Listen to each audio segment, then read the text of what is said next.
Louange à toi, Seigneur. Sois béni, Seigneur. Sois glorifié, Seigneur. Sois glorifié, Seigneur Jésus. Louange à toi, Seigneur. Envoie le feu ce matin dans ton église. Envoie le feu ce matin. Alléluia. Ta volonté,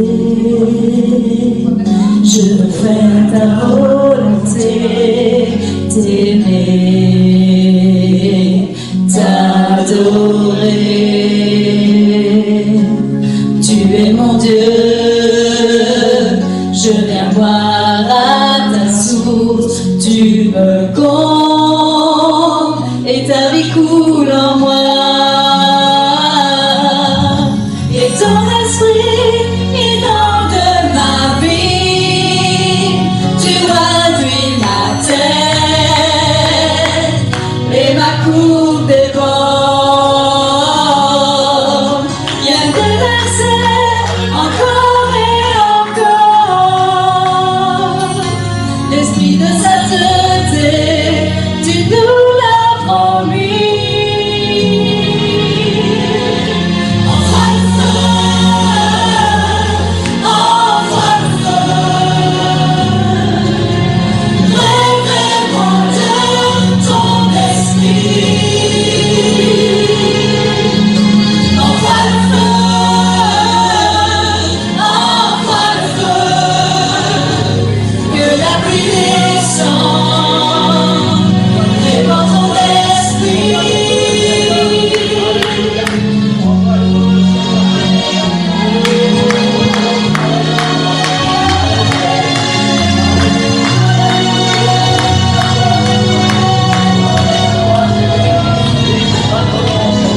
Envoie le feu, envoie le feu, que ton règne vienne, répand ton esprit pour ta gloire.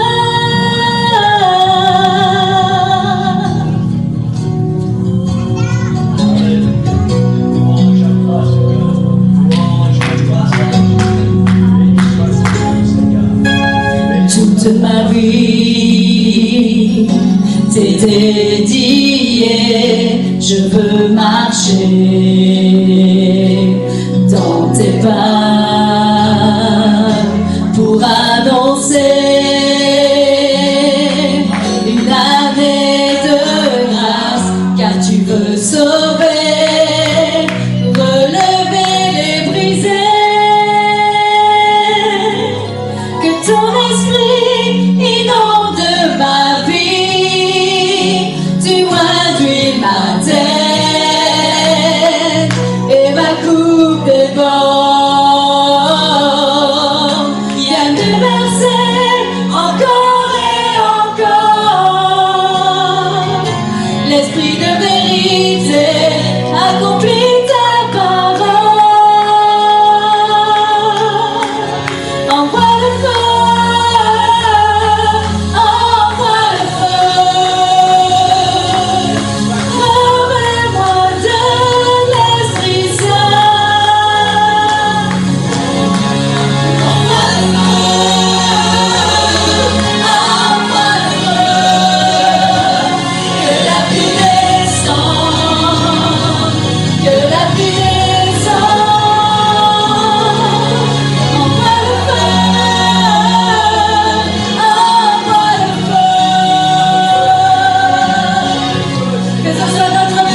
fort, que le pauvre dit je suis riche, que l'aveugle dit je peux voir ce que Jésus a fait pour moi.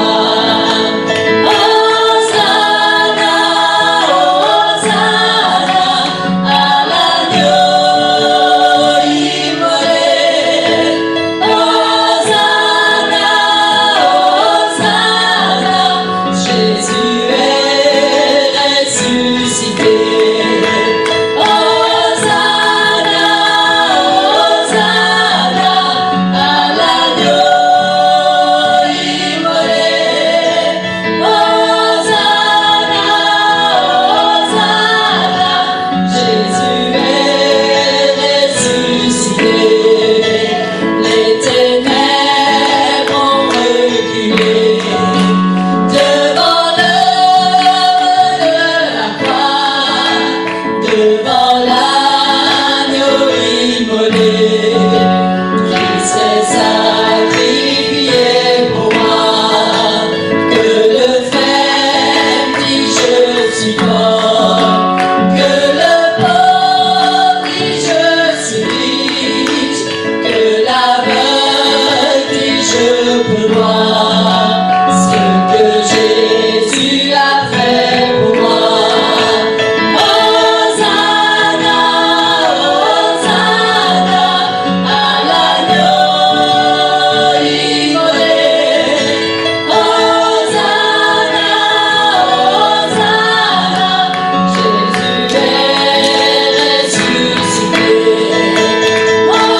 Hosanna, Hosanna, à l'agneau immolé. Hosanna, Hosanna, Jésus est ressuscité. Hosanna, Hosanna, à l'agneau immolé. Hosanna, Hosanna, Jésus est ressuscité. Hosanna, Hosanna, à l'agneau immolé. Hosanna, Hosanna, Jésus est ressuscité. Les ténèbres ont reculé devant l'œuvre de la croix, devant l'agneau immolé, qui s'est sacrifié pour moi. Les ténèbres ont reculé devant l'œuvre de la croix, devant l'agneau immolé, qui s'est sacrifié pour moi. Hosanna, Hosanna, à l'agneau immolé. Hosanna, Hosanna, Jésus est ressuscité. Hosanna, Hosanna, à l'agneau immolé. Hosanna, Hosanna, Jésus est ressuscité. Hosanna, Hosanna, à l'agneau immolé. Hosanna, Hosanna, Jésus est ressuscité. Hosanna, Hosanna, à l'agneau immolé. Hosanna, Hosanna, Jésus est ressuscité. Hosanna, Hosanna, à l'agneau immolé.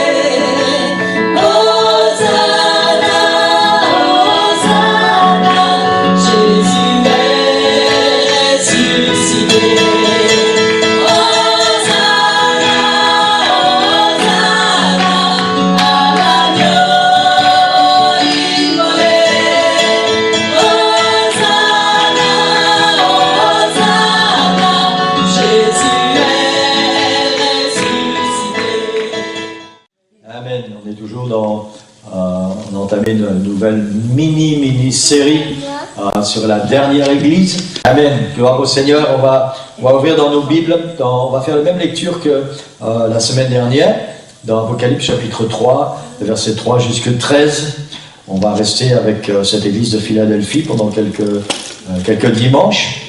Apocalypse chapitre 3, verset 7 jusqu'à 13. Écrit à l'ange de l'église de Philadelphie. Voici ce que dit le saint, le véritable, celui qui a la clé de David, celui qui ouvre et personne ne fermera, celui qui ferme et personne n'ouvrira. Je connais tes œuvres. Voici parce que tu as peu de puissance, que tu as gardé ma parole, que tu n'as pas renié mon nom. J'ai mis devant toi une porte ouverte que personne ne peut fermer. Voici, je te donne de ceux de la synagogue de Satan, qui se disent juifs et ne le sont pas, mais qui mentent. Voici, je les ferai venir se prosterner à tes pieds et connaître que je t'ai aimé. Parce que tu as gardé la parole de la persévérance en moi, je te garderai aussi à l'heure de la tentation qui va venir sur le monde entier pour éprouver les habitants de la terre. Je viens bientôt, retiens ce que tu as, afin que personne ne prenne ta couronne. Celui qui vaincra, je ferai de lui une colonne dans le temple de mon Dieu, et il n'en sortira plus. J'écrirai sur lui le nom de mon Dieu, le nom de la ville de mon Dieu, de la nouvelle Jérusalem qui descend du ciel d'auprès de mon Dieu, et mon nom nouveau. Que celui qui a des oreilles entende ce que l'Esprit dit aux églises. Amen. Seigneur, ouvre ta parole, ouvre nos cœurs, au nom de Jésus. Amen. Amen. Vous pouvez prendre place. On a étudié déjà depuis quelque temps que l'église de Philadelphie est la seule des 7 églises qui ne reçoit pas de reproches de la part du Seigneur. Amen. Nous savons maintenant que l'église de Philadelphie est symboliquement l'église qui sera enlevée lors du retour de Jésus. Donc je vous encourage à lire et à relire encore et à étudier sur cette église de Philadelphie et en même temps sur les autres églises. Il y a 7 églises dans le chapitre 2 et chapitre 3 du livre de l'Apocalypse et vous pouvez faire une comparaison. L'église de Philadelphie est la seule symboliquement qui représente l'église enlevée. Donc c'est important parce qu'il y a 7 églises. Une seule est prête. Nous savons également qu'elle représente les vierges sages de la parabole de Jésus, celles qui étaient prêtes pour la venue de l'époux. Tout ça, ce sont des choses qui se mettent ensemble. Ce sont des parallèles de l'Écriture. Une étude approfondie de l'église de Philadelphie nous révèle qu'elle n'était pas différente des autres en ce qui concerne l'influence et la pression extérieure du monde. Ce n'était pas une église que Dieu avait mis dans une bulle et que rien ne pouvait atteindre. Vous savez, parfois on pense ça de certaines personnes ou de certaines églises. Oui, Dieu a mis une protection particulière et puis il ne peut rien se passer dans cette église. L'église de Philadelphie n'était pas une église que Dieu avait mis dans une bulle. Et Satan pouvait lancer des flèches, il pouvait tirer à la carabine, ça rebondissait. Non, non. L'église de Philadelphie était une église comme les autres par rapport à ce qui se passe et aux attaques. Elle n'était pas différente dans ce sens-là. Elle, comme les autres, était sujette, français, aux attaques de l'ennemi. Oui, parfois le français c'est un peu... Amen. Elle subissait les mêmes influences, les mêmes pressions du monde extérieur, les mêmes tentations par rapport au péché et le mal. L'église de Philadelphie avait en plus la particularité, j'ai découvert ça tout récemment, d'être construite sur une zone sismique, sensible. Ça veut dire que régulièrement, physiquement, l'église, parce que là on parle aussi bien d'une église physique du bâtiment que d'une église corps de Christ. Ça veut dire que régulièrement, en plus que le corps de Christ était sujet aux attaques et aux tentations du diable, régulièrement cette église était soumise à une pression sismique. Ça veut dire qu'en aucun cas, cette église ne recevait une protection particulière de la part du Seigneur. Et pourtant, elle était différente. Elle subissait les mêmes attaques. Elle subissait les mêmes influences. Elle subissait les mêmes tentations par rapport au monde et par rapport au péché. Et pourtant, elle était différente. Et c'est parce qu'elle était différente qu'elle représente et qu'elle est symboliquement l'Église qui sera enlevée. Et c'est très important que nous puissions comprendre cela. Peut-être que parfois ça vous arrive de penser que, oui, un tel, ou une telle, ou telle famille, ou telle église, ils sont privilégiés parce qu'eux ne subissent pas ça, parce qu'eux ne voient pas ce genre de choses, parce qu'eux ne passent pas par les genres de tribulations que nous passons. C'est faux. C'est faux. Chaque être humain sur la terre, chaque homme, chaque femme, chaque pasteur, chaque ministre, peu importe qui nous sommes, passons par les mêmes problèmes, les mêmes tribulations, nous subissons les mêmes tentations, nous subissons les mêmes influences. Après, c'est nous qui décidons si nous allons être différents des autres ou pas par rapport à ce qui se passe. C'est ce que l'église de Philadelphie était. Elle était différente par rapport à sa réaction au monde extérieur, aux attaques du diable, au péché, au monde, aux mauvaises influences. Et croyez-moi, nous pensons que, maintenant c'est vrai que les temps dans lesquels nous vivons sont des temps où il y a une pression démoniaque énorme. Mais à cette époque, il y avait aussi une pression extérieure très forte. Très forte. Si nous lisons les évangiles, nous allons voir que du temps des apôtres, il y avait une pression du diable sur les églises et une influence du monde extérieur très importante. Toutes ces églises, les églises apostoliques primitives, n'étaient pas épargnées par les influences mondaines. Les apôtres n'étaient pas épargnés par l'influence du monde et par les tentations. Ils étaient exactement comme nous. Et cette église de Philadelphie était exactement pareille. Elle subissait les mêmes tentations, les mêmes influences, les mêmes pressions. Et pourtant, elle était différente. Ça veut dire que nous pouvons, nous, enfants de Dieu, être différents. C'est nous qui allons faire le choix. Amen. Il y a un chant qui dit qu'il faut sortir de la foule qui loue son nom.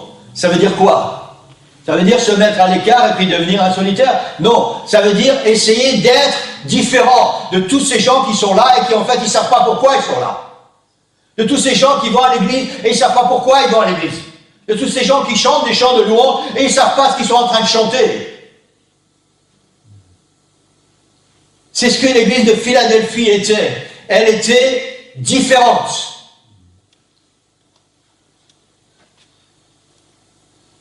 Et à cause de sa différence, elle a reçu des promesses.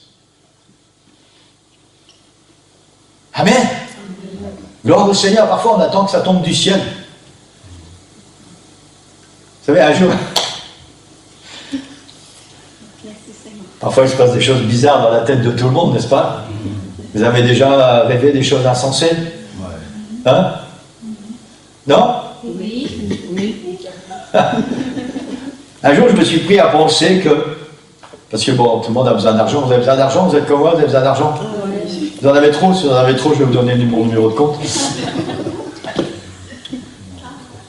Un jour, j'étais occupé à penser, j'étais en voiture, et puis bon, on avait besoin d'argent, et je disais, Seigneur, tu vois, des gens qui sont dans un avion, là, un petit avion, pas un gros avion, un petit avion, tourisme, là, et puis ils ont une sacoche avec plein d'argent, et puis le truc s'ouvre, et puis la sacoche tombe, et je passe juste à ce moment-là.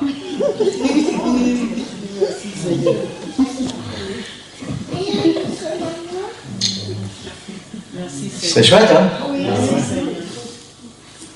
Parfois notre esprit, amen. Le Seigneur nous appelle à faire travailler notre intelligence. par rapport à sa parole, pour être différent. Amen. Et cette église de Philadelphie était une église différente. Amen. Et on doit bien comprendre que cette église n'avait pas un statut privilégié par rapport aux autres églises. Cette église avait décidé, avait fait le choix d'être différente. Amen. Et parce qu'elle a choisi d'être différente, alors elle reçoit cette promesse, on a parlé de ça dimanche dernier, j'ai mis devant toi une porte ouverte que personne ne peut fermer. Maintenant, quand vous lisez votre Bible, vous devez apprendre à lire ce qui est écrit entre les lignes, mais qu'on ne voit pas. Le Seigneur ne fait pas la promesse à l'église de Philadelphie parce qu'elle est différente, qu'elle n'aura pas à traverser des moments difficiles, ni à subir les tentations du monde, ou la pression de l'ennemi et la pression du péché. Le Seigneur ne lui fait pas ces promesses-là. Le Seigneur lui dit que parce qu'elle est une église différente, parce qu'elle a choisi d'être une église différente, alors quand ces moments difficiles vont venir, le Seigneur ouvre une porte devant elle pour qu'elle puisse se réfugier quelque part, c'est-à-dire dans sa présence. C'est ça la différence. Le Seigneur n'a jamais promis à l'église qu'il va nous mettre à part, il va nous mettre dans une bulle, et puis on va être à l'abri des pressions, on va être à l'abri des tentations, on va être à l'abri du monde. Non, non, non, non. Le Seigneur dit, je vous envoie comme des brebis au milieu des loups.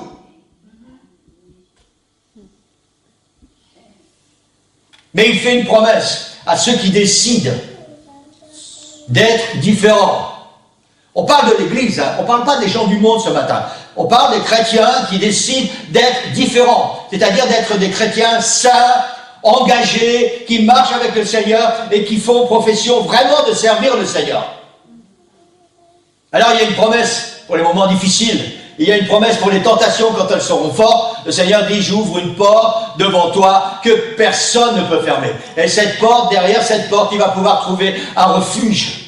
Tu vas pouvoir trouver ma présence, tu vas pouvoir venir te réfugier et tu vas pouvoir venir trouver la force dont tu as besoin pour résister aux tentations. Amen. Est-ce que c'est pas extraordinaire ça, Église? Amen. Parfois nous pensons que être différent, vous savez, il fait un temps, maintenant on parle moins de ça, parce que l'Église est devenue tellement mondaine qu'on ne prêche plus vraiment. Certainement, vous avez remarqué, ça, allez sur Internet, allez sur Facebook, allez un petit peu partout, les églises qui prêchent.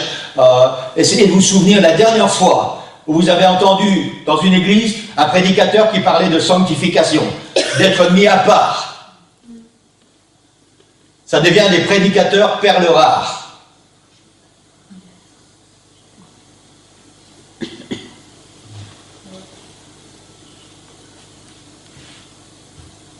Et le Seigneur promet à cette église qui décide de se mettre à part, d'être différente, qui va ouvrir une porte.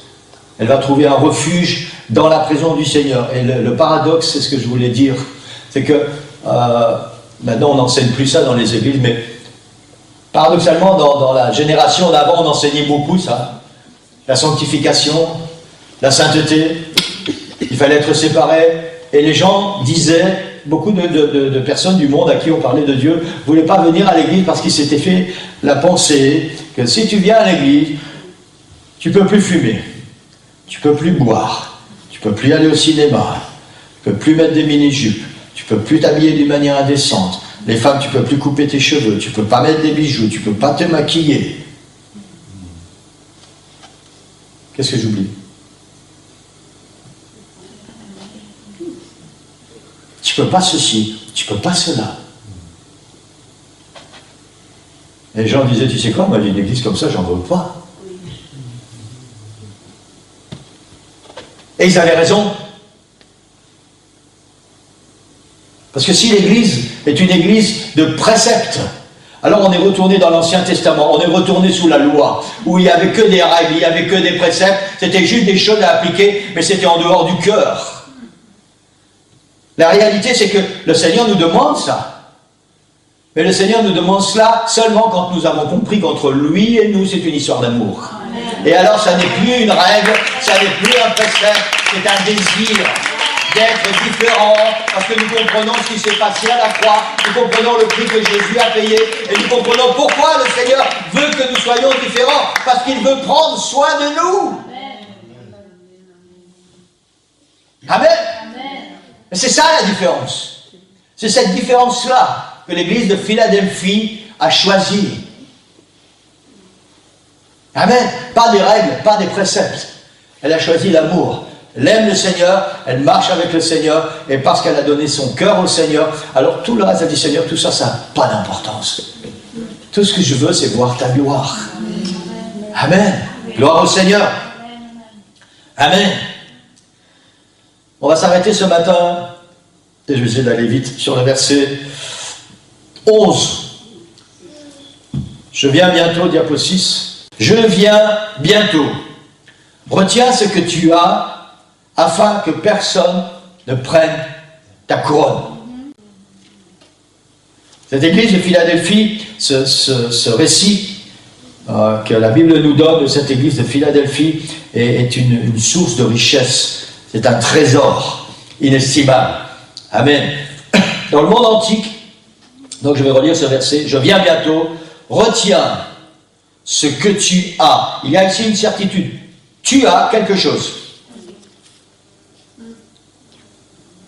Le Seigneur ne parle pas au futur. Il ne dit pas, tu vas devoir retenir ce que je vais te donner.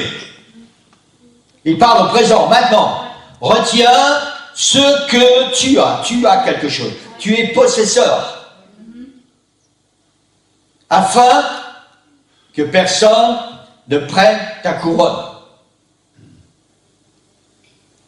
Il y a quelque chose que tu dois faire pour qu'on ne vienne pas te voler. Amen. Dans le monde antique, lors des Jeux Olympiques, il y avait une couronne qui était préparée pour celui qui remporterait la victoire. La couronne était prête d'avance. Et elle était destinée à celui qui allait remporter l'épreuve. La couronne était attribuée comme prix de la victoire.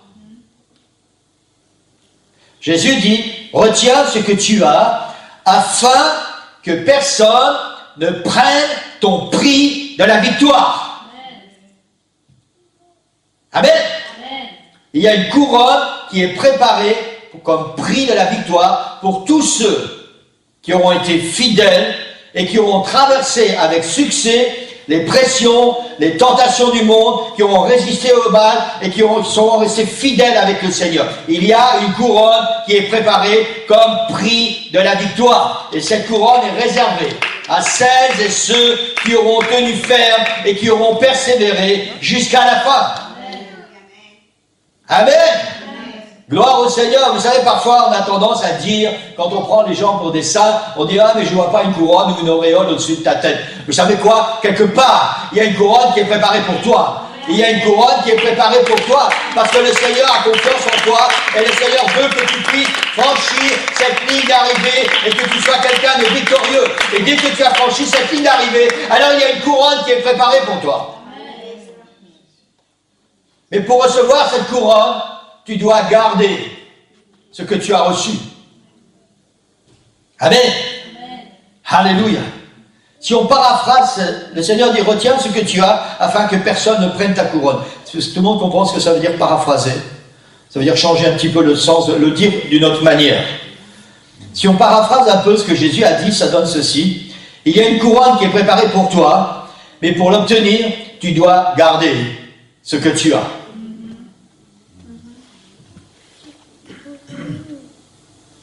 Qu'est-ce que l'église de Philadelphie a? On en a parlé la semaine dernière. 3 choses principales. Le Seigneur lui dit, tu as gardé ma parole, tu n'as pas renié mon nom, et tu as gardé la parole de la persévérance en moi. Amen. Et ce matin, on va se focaliser avec la première partie, tu as gardé ma parole. Dimanche prochain, on ira dans la deuxième partie, tu n'as pas renié mon nom. Ce matin, on va s'attarder sur, tu as gardé ma parole. Amen, ça. Tu as gardé ma parole. On parle pas du livre, hein. On parle de ce qui est dans le livre. Le livre par lui-même, vous savez, c'est aussi un petit peu paradoxal parce que moi, à partir du moment où c'est marqué la Sainte Bible, peu importe ce qui l'entoure, la qualité du papier, pour moi c'est précieux. Mais en réalité, c'est pas le papier, même si c'était une couverture en or, c'est pas ça qui est précieux, c'est ce qu'il y a dedans, c'est ce qui est écrit dedans. Et c'est ça que le Seigneur dit, parce que tu as gardé ma parole. Amen. Jésus enseigne, il donne une parabole quand il était sur terre pendant son ministère, dans l'évangile de Luc au chapitre 8, et nous connaissons cette parabole de la semence, le semeur qui est sorti pour semer. Et le Seigneur parle, il explique après la parabole à ses disciples parce qu'ils n'avaient pas vraiment compris. Et Jésus explique que ceux qui sont le long du chemin, c'est ceux qui entendent, puis le diable vient et enlève de leur cœur la parole, de peur qu'ils ne croient et soient sauvés. Le diable vient, c'est bien ce qu'il dit, et enlève de leur cœur la parole. De peur qu'ils ne croient et ne soient sauvés. De peur qu'ils ne deviennent des hommes et des femmes de victoire. C'est 4 terrains différents du cœur de l'homme. Le Seigneur dit ceux qui reçoivent la parole sur le roc, c'est ceux qui, lorsqu'ils entendent la parole, la reçoivent avec joie. Tellement de gens dans le monde, quand ils entendent la parole du Seigneur, quand on leur prêche l'évangile, une parole de salut, une parole de pardon, une parole de grâce, ils reçoivent la parole du Seigneur avec joie, ils sont tellement réjouis avec ça. Et puis le Seigneur explique à ses disciples, il dit, mais ils n'ont pas de racines. Ils croient pour un temps et ils succombent. Quand? Au moment de la tentation. Philadelphie, le Seigneur a ouvert une porte devant cette église parce qu'elle a résisté au moment de la tentation. Et le Seigneur continue, il dit, cette graine, cette semence qui est tombée parmi les épines, ce sont ceux qui, ayant entendu la parole, s'en vont et la laissent étouffée par les soucis, les richesses et les plaisirs de la vie, et ils ne portent pas de fruits qui viennent à maturité. Et malheureusement, trop de chrétiens ressemblent à cette terre. La parole du Seigneur est semée, semaine après semaine, dimanche après dimanche, mois après mois, année après année, et ces chrétiens ne deviennent jamais des chrétiens matures. Pourquoi? Parce qu'il y a toutes ces choses du monde, toutes ces épines qui viennent et qui étouffent la parole de Dieu. On connaît la parole de Dieu, on sait ce que Dieu veut, mais il y a tellement de choses avec lesquelles nous sommes occupés qu'on ne sait même plus que la parole, elle est là en dessous. Amen. Et le Seigneur termine, il dit la parole qui est tombée dans la bonne terre. Merci Seigneur, il y a une bonne terre. Alléluia, Seigneur, que mon cœur soit une bonne terre. Ce sont ceux qui, ayant entendu la parole, avec un cœur honnête et bon, la retiennent et portent du fruit avec persévérance. Ça fait 2 fois que le Seigneur parle du fruit. Une fois ceux qui ne portent pas de fruit, et une fois ceux qui portent du fruit. Amen. Et l'église que le Seigneur vient enlever, l'église de Philadelphie, est une église qui portait du fruit. Pourquoi? Parce qu'elle a gardé la parole du Seigneur avec persévérance. Elle a gardé la parole du Seigneur, elle a travaillé avec la parole du Seigneur, et elle a laissé la parole de Dieu faire son œuvre dans son cœur. Elle a grandi avec cette parole, et ça n'est pas les mauvaises herbes qui ont étouffé la parole, c'est la parole de Dieu qui a réduit à néant tout ce qu'il y avait autour, et elle a commencé à porter du fruit. Amen. Amen. Elle a commencé à être une église engagée. Une église qui donne quelque chose au Seigneur. Elle a commencé à porter du fruit avec persévérance. Amen. Quelqu'un dit Amen. Amen. Nous vivons une époque où la pression du monde face à l'église est immense. La Bible dit que les temps dans lesquels nous vivons sont les mêmes que les temps du temps de Noé. Du temps de Noé, Dieu a détruit les habitants sur la terre à cause du péché qui était arrivé à son comble. Exactement pareil, du temps de Sodome et Gomorrhe. Dieu a détruit ces villes parce que le péché était arrivé à son comble. Et il y a un moment où Dieu ne peut plus supporter cela. Et l'Église dans laquelle nous vivons, les temps dans lesquels nous vivons, sont des temps similaires à Sodome et Gomorre et au temps de Noé et du déluge. Le péché est arrivé à son comble. Et il y a une pression énorme qui est faite sur l'Église. Et ne croyons pas que c'est spécifiquement pour les jeunes. Il y a une pression énorme sur la jeunesse. C'est vrai, il y a une pression énorme sur la jeunesse. Mais pas seulement sur la jeunesse. Le diable, à tous les niveaux, a trouvé quelque chose pour mettre une pression. Et cette pression, elle est immense. Elle est très, très puissante. Amen. Et c'est la raison pour laquelle beaucoup de chrétiens veulent faire partie de l'Église, mais en même temps veulent ressembler au monde. On veut faire partie de l'Église, mais on veut être comme le monde. On veut avoir ce que le monde a. Maintenant, je ne parle pas des biens ou des possessions.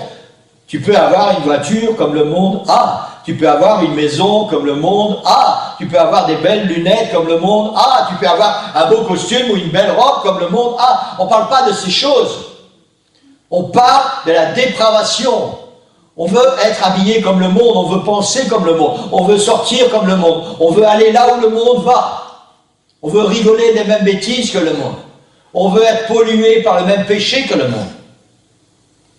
Consciemment ou inconsciemment. Il y a cette pression qui est là. Et consciemment ou inconsciemment, mais je pense que nous sommes conscients. Le Seigneur nous a donné une intelligence, nous a donné un cerveau pour réfléchir. Et nous sommes conscients quand nous faisons les choses, quand nous faisons des choix, quand nous prenons des décisions, des choix que nous faisons, des décisions que nous prenons. Nous sommes conscients, nous savons si la décision que nous avons prise est une bonne décision ou pas. Alors il y a cette pression, exactement comme pour l'église de Philadelphie, exactement comme pour toutes les églises, exactement comme pour tous les chrétiens. Il y a cette même pression. Les tentations que vous subissez, je les subis aussi. Les tentations que notre église subit, les autres églises les subissent aussi. Les tentations qui sont en Belgique, elles existent au Bénin, elles existent en Afrique, elles existent en Suède, elles existent partout le monde. Nous sommes tous sujets aux mêmes tentations. Nous sommes tous sujets à la même pression. La différence, c'est la façon dont nous allons réagir. Si nous allons ou pas garder la parole du Seigneur. Parce que le Seigneur dit que nous devons être à part, nous devons être mis à part, nous devons être une église sanctifiée. On a vu jeudi que l'église que Jésus vient chercher, c'est une église qui est revêtue d'une robe blanche, sainte et irrépréhensible. Après, c'est nous qui faisons le choix. Amen. C'est nous qui faisons le choix. Et je crois que si Jésus enseignait cette parole aujourd'hui, cette parabole, pardon, probablement qu'il ajouterait à cette parabole que le diable vient et déforme la parole pour qu'elle n'impacte pas nos vies et qu'elle corresponde au style de vie que nous aimons. Très certainement, si Jésus devait raconter cette parabole aujourd'hui, il y aurait ça dans cette parabole. Le diable vient, comme il dit le premier, le diable vient et enlève. Et si Jésus enseignait cette parabole aujourd'hui, il dirait ça. Le diable vient et il essaie de déformer la parole pour qu'elle n'impacte pas les cœurs et pour qu'elle n'ait pas quelque chose qui va changer les cœurs. L'église de Philadelphie, le Seigneur a ouvert une porte devant elle et dit « Parce que tu as gardé ma parole. » Amen. Je suis personnellement un fervent opposant à la plupart des traductions modernes de la Bible. La raison est celle-ci. C'est parce que la plupart des traductions modernes ont rendu la parole de Dieu light. Si tout le monde comprend ça. Léger en calories, c'est ça light. Léger en calories. On a rendu la parole du Seigneur pour que tout le monde puisse la comprendre et que ça soit agréable à l'oreille, agréable au cœur, agréable au sentiment. Mais vous savez quoi? Si tu enlèves les calories de la parole du Seigneur, tu enlèves sa force, tu enlèves sa puissance, tu enlèves son autorité et tu vas certainement te priver de la vie éternelle. Parce que ces calories-là qui sont dans la parole du Seigneur, ce sont ces calories qui vont nous mener jusqu'au bout à la victoire. Amen. Et quand la Bible dit le salaire du péché c'est la mort, alors c'est écrit le salaire du péché c'est la mort. Et l'église de Philadelphie, le Seigneur ouvre une porte. Je ne sais pas qui a besoin ou qui a ce désir dans son cœur que le Seigneur ouvre une porte pour toi. Je voudrais voir des mains levées ce matin. Moi j'ai besoin que le Seigneur ouvre une porte pour moi. Devant moi pour que personne ne puisse la fermer. C'est ce que le Seigneur a fait pour cette église de Philadelphie. Et une des raisons, c'est que tu as gardé ma parole. Tu as gardé ma parole. Amen. Amen. Amen. Gloire au Seigneur. Dans Jacques, chapitre 1, diapo 7, versets 22, 23 et 24. L'apôtre Jacques dit ceci. Pour ceux qui ne savent pas, Jacques c'était un des frères de Jésus, biologique. Un demi-frère, de par Marie. Jacques chapitre 1, versets 22 à 24. Mettez en pratique la parole et ne vous bornez pas à l'écouter en vous trompant vous-même par de faux raisonnements. Car si quelqu'un écoute la parole et ne la met pas en pratique, il est semblable à un homme qui regarde dans un miroir son visage naturel et qui, après s'être regardé, s'en va et oublie aussitôt quel il était. Amen. Mettez en pratique la parole. Jésus dit à l'église de Philadelphie, tu as gardé ma parole. Tu t'es pas contenté de la lire, tu as mis en pratique ma parole. Et l'apôtre Jacques dit, mettez en pratique la parole et ne vous bornez pas simplement à l'écouter. Vous avez entendu de vos oreilles, mais il ne s'est rien passé à l'intérieur. Alors ça ne va jamais rien changer dans votre vie. Mettez en pratique la parole et ne vous bornez pas seulement à l'écouter. Et il continue, il dit, si quelqu'un fait ça, il est semblable à un homme qui regarde son visage dans le miroir, et puis il se retourne et il a complètement oublié qui il est. Une des raisons pour lesquelles tellement de chrétiens vivent n'importe comment, c'est parce qu'ils ont oublié qui ils sont. C'est parce qu'ils ont entendu la parole, mais n'ont pas fait attention à la parole. La parole de Dieu n'est pas précieuse à leur cœur et à leurs yeux. Ils ne mettent pas en pratique la parole du Seigneur et il ne faut pas ce qu'il faut pour être une église fidèle. Ils ont entendu à quoi ressemble l'église, mais ils ont oublié qui ils sont. Et la parole du Seigneur nous révèle qui nous sommes en Jésus-Christ et comment vivre qui nous sommes. Savoir qui nous sommes en Jésus-Christ et comment vivre qui nous sommes. Et c'est à ce prix que le Seigneur va mettre une porte ouverte devant nous que personne ne pourra fermer. C'est à ce prix que quand le Seigneur Jésus vient chercher son Église, alors nous allons être enlevés. Savoir qui nous sommes et vivre en rapport de qui nous sommes. Amen. Alléluia. La Bible enseigne que nous sommes sauvés par grâce. Et même si nous ne comprenons que ça, de toute la parole de Dieu, ça devrait nous mettre à genoux pour tout le reste de notre vie. Sauvés par grâce. Pas par nos œuvres, pas à cause de ce que nous sommes, pas à cause de notre nationalité, pas à cause de nos origines, pas à cause de notre fortune, pas à cause de notre intelligence, à cause de rien. Sauvé par grâce. Si Jésus est mort sur la croix, c'est juste parce qu'il m'a aimé et il m'a sauvé parce qu'il m'a aimé. Et ça, c'est la grâce. Et si je ne devais retenir qu'une chose de la parole du Seigneur, alors je retiendrai celle-là. En Jésus-Christ, je suis sauvé par grâce et ça doit me tenir humble et ça doit m'aider à garder la parole du Seigneur, à vivre la parole du Seigneur, mettre en pratique la parole du Seigneur, à observer la parole du Seigneur jusqu'à ce qu'il vienne me chercher. Amen. Sauvés par grâce, c'est ce que nous sommes.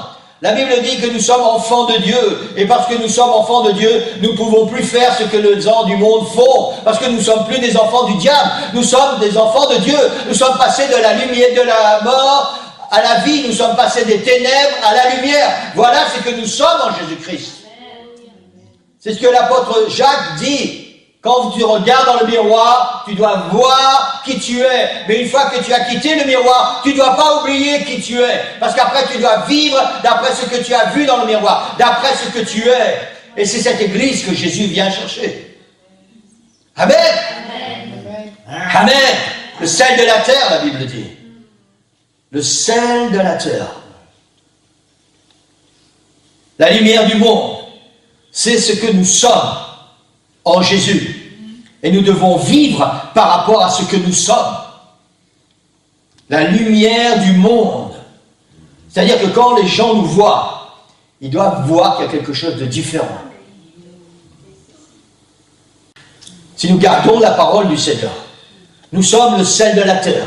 Nous sommes la lumière du monde. Sans parler, sans rien faire, les gens doivent voir qu'il y a quelque chose de différent. C'est ce que nous sommes en Jésus. Nous ne faisons plus partie du monde. Nous ne sommes plus comme le monde. C'est pour ça que nous ne pouvons plus faire les choses que le monde fait. Nous ne pouvons plus aller là où le monde va. Parce que nous n'appartenons plus au monde. Parce qu'il y a une couronne qui est réservée pour nous comme prix de la victoire. Elle est prête, elle est réservée. Maintenant, la question est de savoir, est-ce que je vais aller jusqu'au bout? Est-ce que je vais passer cette ligne d'arrivée et je vais récupérer cette couronne qui m'appartient?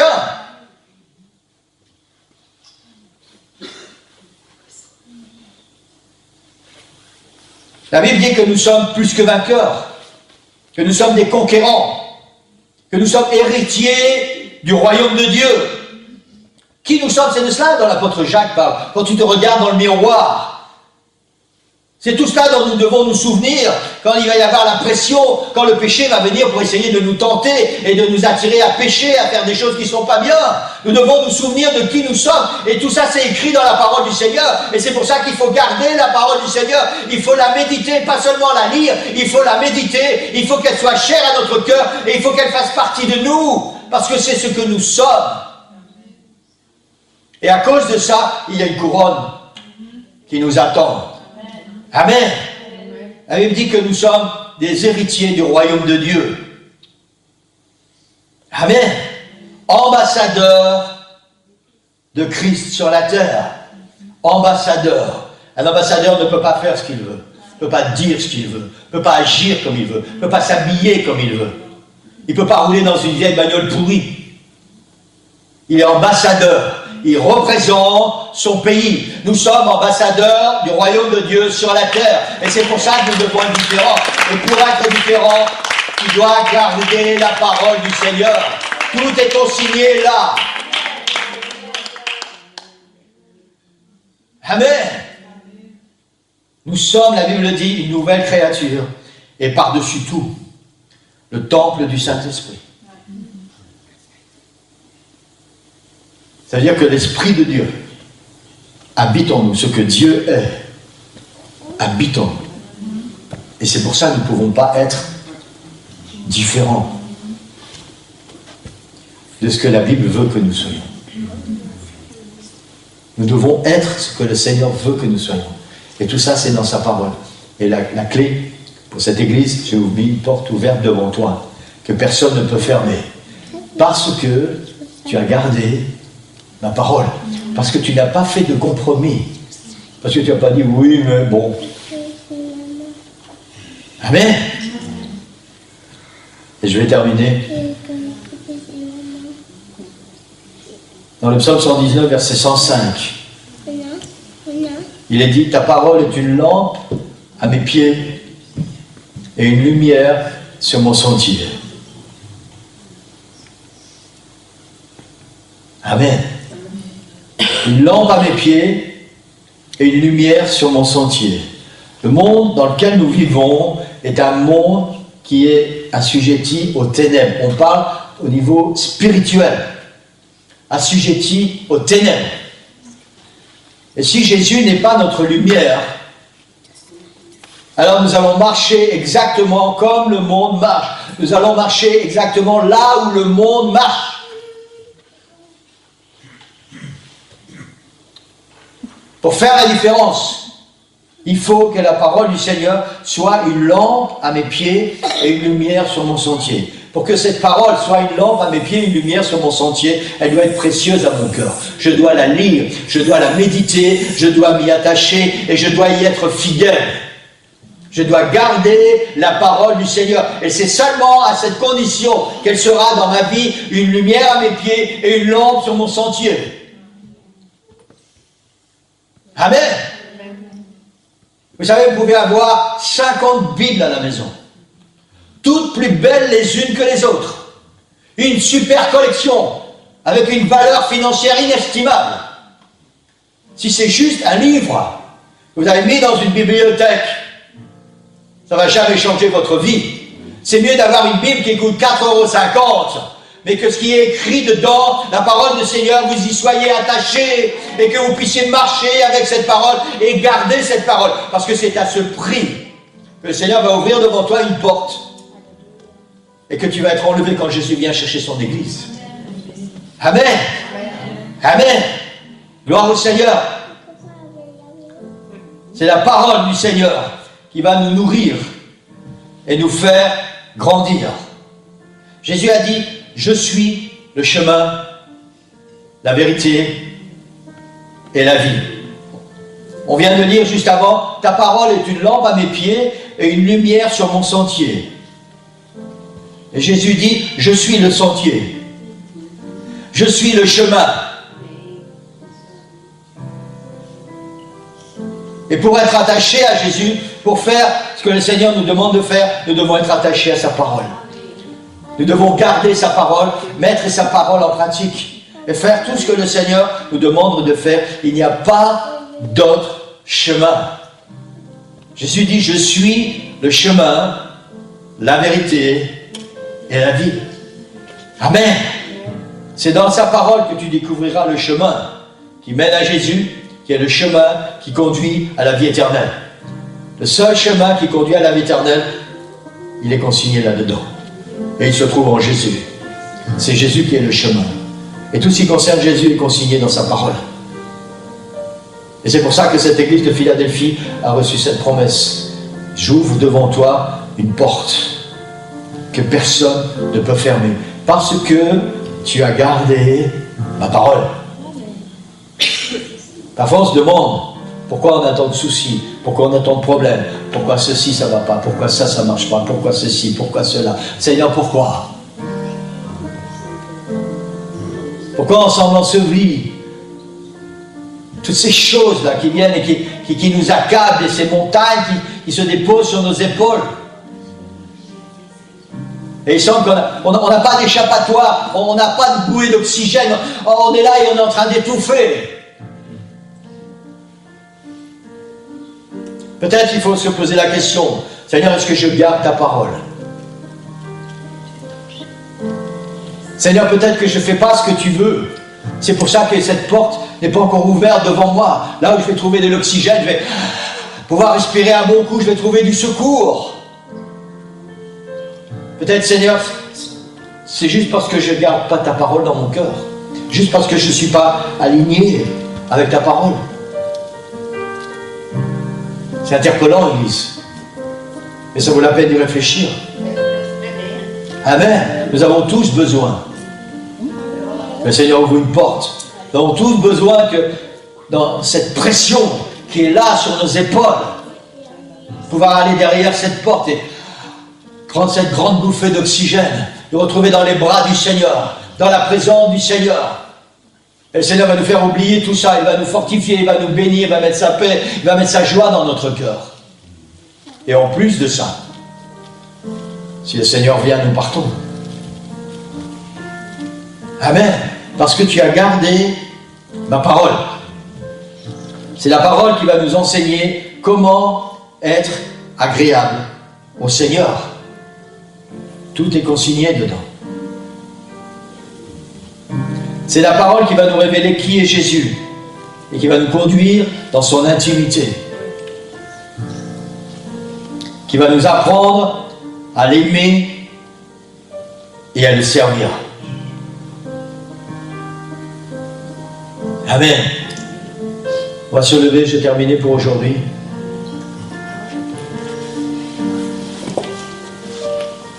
Juste terminer avec ce point important. On vit dans un monde révolutionnaire au niveau technologique.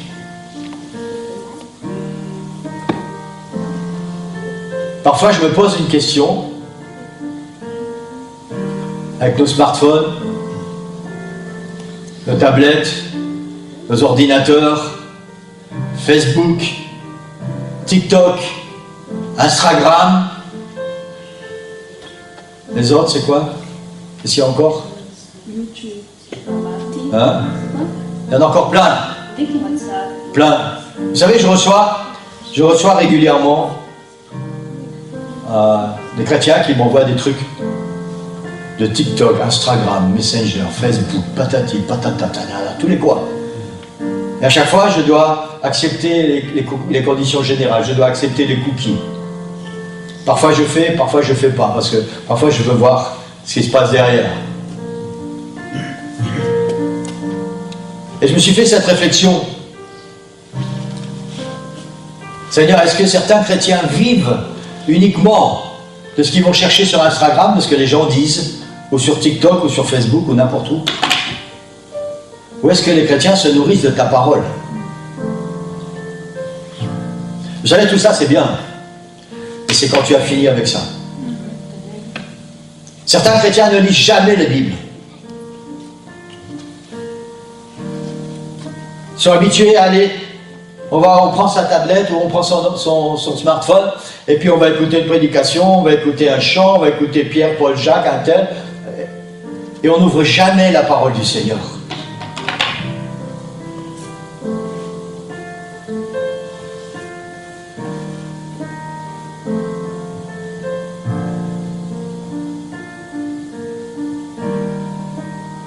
Je ne dis pas que tout ce qu'il y a là-dedans c'est mauvais. Je dis seulement que la parole du Seigneur, elle se trouve là. Après, tu peux trouver des confirmations là. Et ça, c'est quand tu as fini avec ça. Certains chrétiens n'ouvrent leur Bible que quand ils viennent à l'église, s'ils n'ont pas oublié de la prendre avec eux.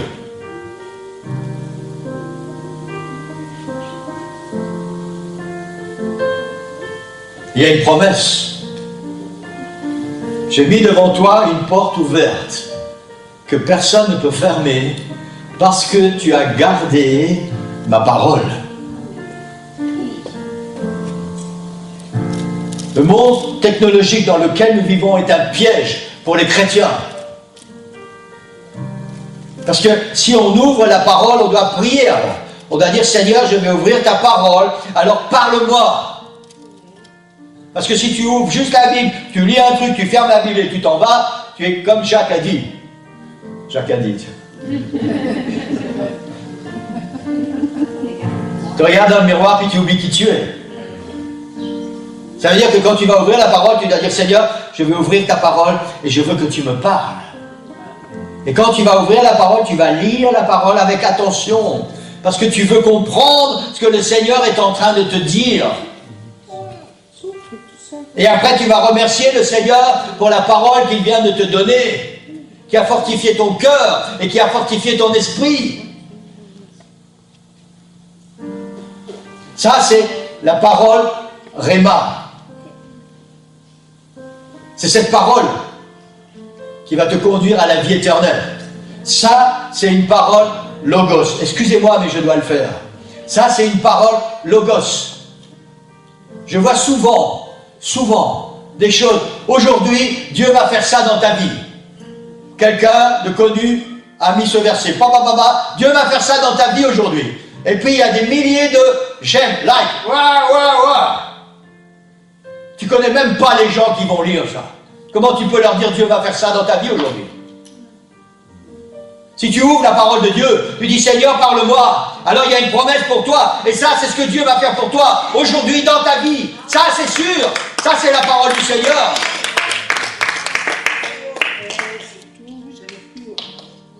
Amen. Je parle à l'église ce matin, c'est très important.